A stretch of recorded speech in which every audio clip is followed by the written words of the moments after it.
अस्सलाम वालेकुम viewers, it's me Zafar और आपने कैम्स को ट्यून इन किया हुआ है। Thank you for joining. हम डिस्कस कर रहे थे पीरियोडिसिटी ऑफ प्रॉपर्टीज़, ठीक है, यानी हम पीरियोडिक टेबल को डिस्कस कर रहे हैं। तो इसमें हमारा ये वीडियो जो है ये शील्डिंग इफ़ेक्ट पे है। ये एक छोटा सा टॉपिक है कि शील्डिंग इफ़ेक्ट क्या होता है। हमें बोहर ने बताया था कि न्यूक्लियस सेंटर में होता है और इलेक्ट्रॉन जो है वो शेल में रिवॉल्व करते हैं। सेंटर में पॉजिटिव होता है, चार्ज सारा कंसनट्रेटेड होता है और electron revolve around the nucleus. अब हम जो टॉपिक डिस्कस करने जा रहे हैं वो है शील्डिंग इफ़ेक्ट। हमने जानना है कि शील्डिंग इफ़ेक्ट होता क्या है। एक्चुअली हम कहते हैं the reduction in the force of attraction between the nucleus यानी पॉजिटिव जो न्यूक्लियस है और वैलेंस शेल इलेक्ट्रॉन के दरमियान, reduction in the force of attraction between the nucleus and valence shell electron by the electrons present in the inner shell is called shielding effect। अच्छा, shielding effect का एक और नाम है, that is screening effect। क्या बोलते हैं इसको? screening effect। मतलब ये कि inner shell electron screen करते हैं force of attraction between the nucleus. Magnesium, यहाँ पे मैंने ये बी लिखा है, ये आपका न्यूक्लियस है, ठीक है। तो बेरिलियम में आपको पता है 2 शेल्स होते हैं, दूसरा शेल ये है। अब ये दूसरे शेल में 2 इलेक्ट्रॉन मैंने बनाए। अच्छा, इस इलेक्ट्रॉन की और इस न्यूक्लियस की, यहाँ न्यूक्लियस है ना, इनके दरमियान फोर्स ऑफ अट्रैक्शन को हिंडर करते हैं ये वाले इनर शेल इलेक्ट्रॉन। ये हमने लिखा हुआ है, इनर शेल इलेक्ट्रॉन जो है वो स्क्रीन करते हैं force of attraction between the nucleus and valence electron is shielded by inner shell electron। this is called your shielding effect। अब अगर आप देखो मैग्नीशियम में 3 शेल्स हैं, पहले में 2 इलेक्ट्रॉन है, this one and this one, दूसरे में 8 है और थर्ड शेल जो है इसमें हम 2 इलेक्ट्रॉन रख देते हैं। अब देखो ये वैलेंस इलेक्ट्रॉन है, वैलेंस शेल है, आखिरी शेल है। अब इसके और न्यूक्लियस यहाँ पे जो है उनके दरमियान फोर्स ऑफ अट्रैक्शन को इनर शेल के इलेक्ट्रॉन कम कर रहे हैं, रिड्यूस कर रहे हैं। रिडक्शन का मतलब क्या है? लेस करना, कमी होना। लेस कर रहे हैं इनर शेल इलेक्ट्रॉन, यानी किसको? इस पॉजिटिव और इस इलेक्ट्रॉन के दरमियान जो फोर्सेस ऑफ अट्रैक्शन है इनका कम होना, किस वजह से? इनर शेल इलेक्ट्रॉन की वजह से। Is called shielding effect. और अगर आप इसके ट्रेंड्स देखो कि अब देखो छोटे एटम में ये जो शील्डिंग इफेक्ट है वो कम है। क्यों भाई? शैली अंदर एक है और कम रिडक्शन हो रही है। अब ये बड़ा एटम है, इसमें शील्डिंग इफेक्ट ज़्यादा होगा। ये आपसे क्वेश्चंस पूछे जाएंगे। भाई बड़े एटम में इनर शेल इलेक्ट्रॉन ज़्यादा हैं तो इस वजह से शील्डिंग इफेक्ट भी ज़्यादा है। मैग्नीशियम के बाद बेरिलियम, मैग्नीशियम के बाद आ जाता है कैल्शियम। कैल्शियम में एक और शेल का इजाफा होगा जिसकी वजह से इनर शेल इलेक्ट्रॉन और भी ज़्यादा हो जाएंगे, जिसकी वजह से शील्डिंग इफेक्ट बढ़ेगा। और याद रखिए जब शील्डिंग इफेक्ट बढ़े तो आयनाइजेशन एनर्जी कम हो जाती है और एटम का साइज़ बड़ा हो जाता है। वो खैर हम बाद में डिस्कस करेंगे। अभी हम बात करने जा रहे हैं इन अ ग्रुप, यानी इसके क्या ट्रेंड है। हम कहते हैं in a group from top to bottom, from top to bottom shielding effect increases. ये लिख लें आप, इसको याद रखें।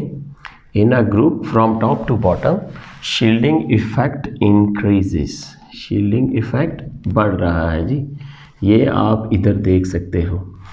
बेरिलियम से मैग्नीशियम का साइज़ बढ़ा, इनर शेल इलेक्ट्रॉन भी ज़्यादा, रिडक्शन भी ज़्यादा फोर्स में, जिसकी वजह से शील्डिंग इफेक्ट बढ़ जाता है। अब इसके नीचे आप कैल्शियम लिखो तो उसमें शील्डिंग इफेक्ट और भी ज़्यादा हो जाएगा। हमने कहा in a group from top to bottom shielding effect increases. किस वजह से? Due to inner shell, due to increase in inner shell electron कर लें तो भी ठीक है। Due to increase in inner shell electrons. लो जी, हमने ये डिसाइड कर लिया कि इनर शेल इलेक्ट्रॉन्स जैसे जैसे ज़्यादा होंगे साइज़ बड़ा होता जाएगा ना, इनर शेल इलेक्ट्रॉन ज़्यादा होते जाएंगे तो शील्डिंग इफेक्ट बढ़ता जाएगा। जबकि याद रखना है एक पीरियड के अंदर मसलन बेरिलियम के बाद कौन सा एलिमेंट है? बोरोन है। ये देखो इसके 2 और अगले शेल में 3 इलेक्ट्रॉन है, आपको पता है। लेकिन इनर शेल इलेक्ट्रॉन बोरोन में सेम रहते हैं। इसका मतलब बेरिलियम के बाद इसी पीरियड में, आपको पता है बेरिलियम दूसरे पीरियड का एलिमेंट है, तो बोरोन इसी पीरियड में है, लेकिन शील्डिंग इफेक्ट पे कोई फ़र्क नहीं पड़ा। इसलिए हम कहते हैं in a period from left to right shielding effect remains the same. लिख लें आप, in a period from left to right, आप मूव करो left to right, atomic number बढ़ता है, ठीक है। इनर शेल इलेक्ट्रॉन सेम रहते हैं, ठीक है ना। हालांकि इलेक्ट्रॉन आखिरी शेल में बड़े हैं, लेकिन इनर शेल इलेक्ट्रॉन सेम रहते हैं। In a period from left to right shielding effect remains constant, shielding effect remains constant. क्यों?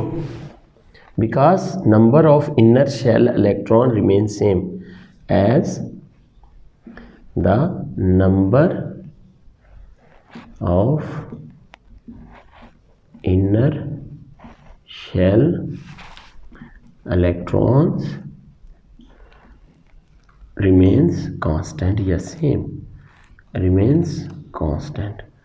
किसमें? किसी पीरियड में जब आप मूव करते हो तो number of inner shell electron, क्योंकि शेल सेम रह रहा है बाहर का, तो अंदर भी ज़ाहिर है सेम रहेगा, ठीक है। In a period from left to right shielding effect remains constant, ये आपने याद रखना है। Shielding effect remains constant in a period when we move from left to right. अगर आपसे क्वेश्चन किया जाए which has more shielding effect, आपके पास है कार्बन एक एलिमेंट और दूसरा एलिमेंट है आपके पास सिलिकॉन। अब आपको पता होना चाहिए इसका एटॉमिक नंबर 6 है और इसी ग्रुप के अंदर सिलिकॉन है, इसका एटॉमिक नंबर 14 है। इसमें इनर शेल सिर्फ एक है। मैं अगर इसको बनाऊं सिंपली, पहले शेल में 2 इलेक्ट्रॉन है कार्बन के और दूसरे में 4 इलेक्ट्रॉन है, यानी सिर्फ ये 2 इलेक्ट्रॉन जो है शील्डिंग कर रहे हैं। लेकिन इसमें जो है 2 शेल है, एक 2 वाला और एक 8 वाला इनर शेल है। सो हम कहते हैं silicon has more shielding effect. इसका साइज बड़ा है ना, silicon has more shielding effect than carbon, ठीक है, क्योंकि सिलिकॉन का साइज बड़ा है, कार्बन का साइज छोटा है। इसी तरह अगर आपसे पूछा जाए फ्लोरीन और क्लोरीन 2 एलिमेंट दिए गए, विच हैज़ मोर शील्डिंग इफेक्ट, तो आप कहो fluorine has atomic number 9, same group से हैं, this has fluorine, chlorine has atomic number 7। Fluorine में देखो मैं बना देता हूँ, पहले शेल में 2 इलेक्ट्रॉन, दूसरे में 8 इलेक्ट्रॉन, ठीक है, sorry for that 7 electron, 9 in all है। अब शील्ड सिर्फ ये 2 इलेक्ट्रॉन इनर शेल कर रहे हैं इस केस में, फ्लोरीन के केस में। But in case of chlorine अगर आप देखो, फर्स्ट शेल में 2 इलेक्ट्रॉन, सेकेंड में 8 इलेक्ट्रॉन, इन ऑल कितने हैं ये 10 हो गए, आखिरी में 7 इलेक्ट्रॉन है। तो अगर आप देखें शील्डिंग इफेक्ट इसमें इनर शेल इलेक्ट्रॉन ज़्यादा है, तो इसलिए आप कहो chlorine has more shielding effect than fluorine. क्यों? फ्लोरीन का साइज़ छोटा, कम शेल्स हैं, इनर शेल इलेक्ट्रॉन भी कम है, जबकि क्लोरीन का साइज़ बड़ा, इनर शेल इलेक्ट्रॉन ज़्यादा हैं, जिसकी वजह से इसमें शील्डिंग इफेक्ट भी ज़्यादा होगा। उम्मीद है आपको वीडियो पसंद आई होगी। Thank you for watching, bye.